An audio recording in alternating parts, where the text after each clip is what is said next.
Ndërsa rreshtet intensive të ditëve të fundit kanë mbushur rezervuarët e hidrocentraleve, Kesh ka hapur procedura për të shitur energji elektrike në tregun e huaj. Përmes një procedure të zhvilluar për periudhën 10-11 janar, Kesh ka arritur të shes 19.000 megavatore energji me çmim mesatar 57.6 euro, duke gjeneruar rreth 1.1 milion euro të ardhura.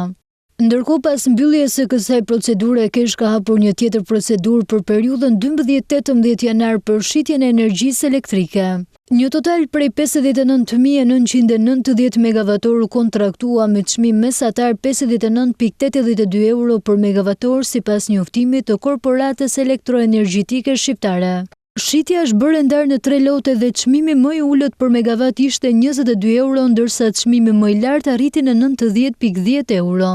Ndërkohë, të dhënat e fundit tregojnë se prurjet vazhdojnë të jenë në nivele të larta në 3 hidrocentralet e kaskadës së Drinit. 1500 m3 për sekond në Fiers, 550 m3 për sekond në Koman dhe Vau i Dejes me 150 m3 për sekond. Rreshtet e dendura të ditëve të fundit rrisin prodhimin nga burimet hidrike, duke ndihmuar në menaxhimin më të mirë të furnizimit kombëtar me energji elektrike, por edhe tregtimit të tij jashtë vendit.